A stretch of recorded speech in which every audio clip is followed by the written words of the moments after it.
Bonjour. Dans cette capsule, nous parlerons des ondes.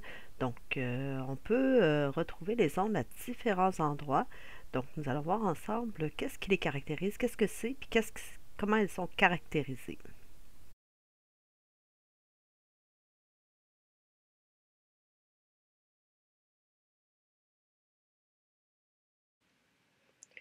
Donc, tout d'abord, qu'est-ce qu'une onde? Donc, c'est une perturbation qui se propage. Donc, une onde va être le déplacement de l'énergie. L'énergie va se déplacer de l'endroit à un autre sous forme d'onde. Et c'est important de noter que l'onde ne transporte pas de matière. On peut dire qu'elle ne fait que déplacer temporairement la matière lors de son passage. Il existe deux modes de propagation des ondes euh, dans la matière. Donc, la propagation peut être longitudinale ou transversale. Dans la petite animation qui suit, vous pouvez voir la différence entre les deux. Donc, si on observe le déplacement de l'onde qui se fait de gauche à droite, on peut constater que dans l'onde longitudinale, les particules de matière se déplacent parallèlement, donc au déplacement de l'onde qui s'en va vers la droite, alors que dans une onde transversale, la matière se déplace de façon perpendiculaire au milieu. Veuillez noter que le terme milieu ici signifie matière ou endroit où l'onde se déplace. Dans cette autre représentation, nous pouvons voir encore la différence entre une onde transversale et longitudinale. Donc, dans le haut, nous avons une onde transversale qui va se propager. Le milieu se déplace perpendiculairement, donc le point rouge se soulève, alors que dans l'onde longitudinale, le point se déplace parallèlement au déplacement du milieu. Donc, une autre représentation des ondes transversales. Donc, si on observe le déplacement de l'onde, l'onde va se déplacer de la gauche vers la droite encore. Mais si on observe bien chacun des points du milieu, donc par exemple sur la ligne blanche, le petit point bleu monte et descend et ne se déplace pas avec la perturbation ou l'onde. Dans les ondes transversales, la partie qui va être située au-delà, donc la position de repos, au-delà de la position de repos, sera nommée crête, alors que la partie sous la position de repos sera nommée creux. Donc, la position de repos, c'est le milieu sans perturbation. Quand l'onde passe, la perturbation va soulever la matière temporairement. Donc, on va appeler ça une crête et descendre sous la position de repos, on va appeler ça un creux. Dans les ondes longitudinales, donc un autre exemple d'onde longitudinale, ici ça représente un haut-parleur qui projetterait un son étant une onde longitudinale, on peut observer que la matière se déplace parallèlement, l'onde s'en va vers la droite et le milieu oscille temporairement au passage de l'onde, parallèlement au déplacement de l'onde au complet. Dans les ondes longitudinales, on va retrouver deux ondes différentes, donc une zone de raréfaction qu'on va observer en une section plus étirée du ressort, par exemple dans ce cas-ci, alors que la zone de compression est l'endroit où est-ce que le ressort est comprimé, donc le passage de l'onde se fait une zone de compression, une zone de raréfaction, c'est ce qu'on appelle un cycle. Il est possible de qualifier les ondes de différentes façons. Nous venons de voir qu'on peut les classifier selon leur moyen de propagation, donc on va dire que ce sont des ondes transversales ou longitudinales, et on pourra les qualifier aussi selon leur amplitude, leur longueur d'onde ou leur fréquence. Donc voyons chacune de ces caractéristiques indépendantes. Les caractéristiques des ondes. Donc, le cycle complet d'une onde, on va appeler ça une longueur d'onde. Le symbole pour désigner la longueur d'onde, c'est la lettre lambda, donc une lettre grecque, qui ressemble à un Y à l'envers. Dans une onde transversale, la longueur d'onde va correspondre à un cycle complet, c'est-à-dire à une crête et un creux. Donc, on mesure la distance entre les deux pour savoir de quelle longueur est l'onde. Donc, on dit la longueur d'onde. On peut la mesurer à différents endroits. Ce qui est important, c'est qu'on ait une crête complète et un creux complet. Par exemple, on pourrait commencer ici et l'onde se termine là. Donc, la longueur d'onde, c'est la distance entre ces deux points.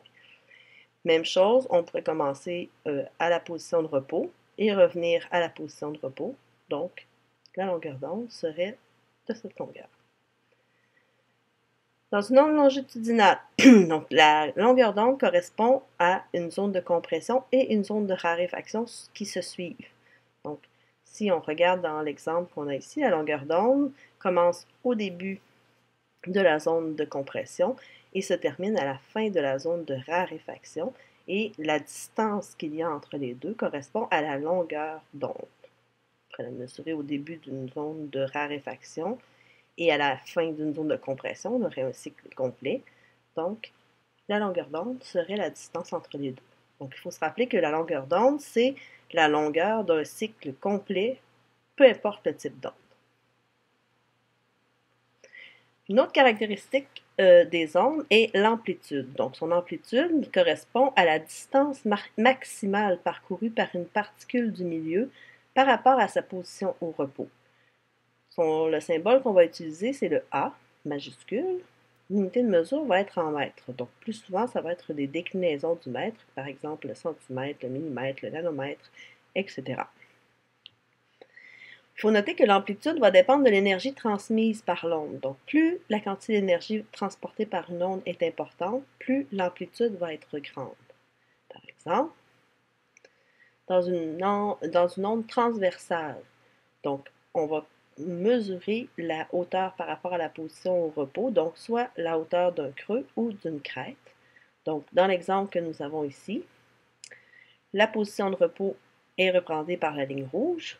Donc, l'amplitude pourrait être la hauteur entre donc, la position de repos et le plus haut de l'onde, c'est-à-dire le haut de la crête, ou encore la hauteur entre le milieu de repos et le creux pour mesurer l'amplitude. Dans une onde longitudinale, cette fois, donc c'est un petit peu plus difficile à évaluer, mais on va parler de la densité de la zone de compression.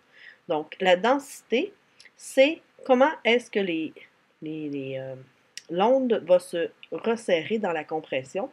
Donc, si on regarde les deux exemples, en haut, on a une zone de compression qui est peu dense, les ressorts est plus étiré que dans la partie en bas, ici où est-ce que la zone est très dense. Donc, dans l'onde du haut, l'amplitude sera plus petite parce que la densité est moins grande, alors que dans l'exemple du bas, l'amplitude sera plus grande parce que la densité est plus grande. Donc, il faut se rappeler que l'amplitude dépend de l'énergie. Donc, s'il y a plus d'énergie, le ressort, dans ce cas-ci, sera plus comprimé, donc aura une amplitude plus grande.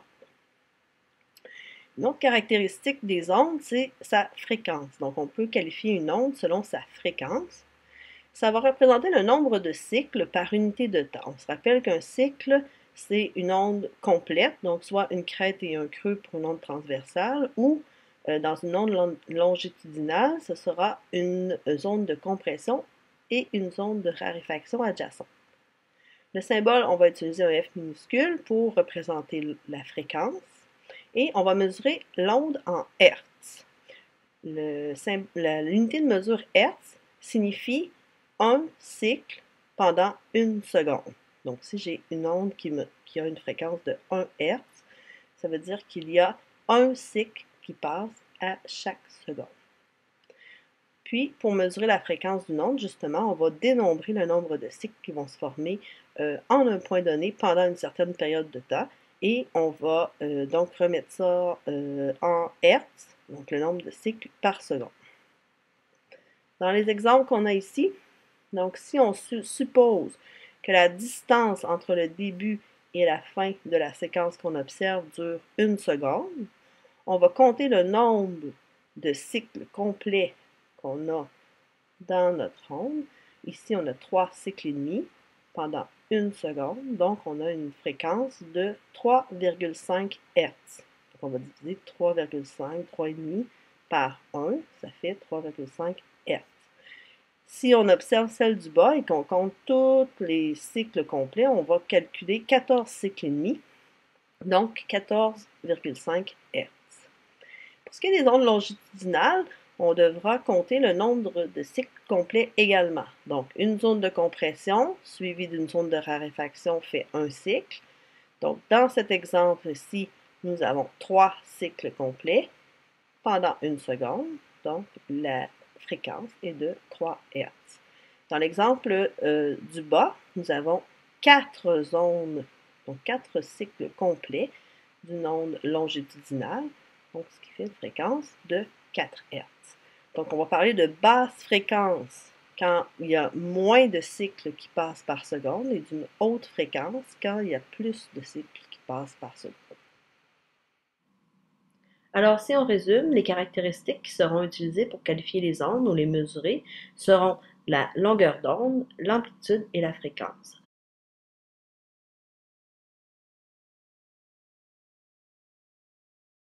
Donc, il existe 2 types d'ondes différents dans celles qui existent, donc les ondes mécaniques et les ondes électromagnétiques.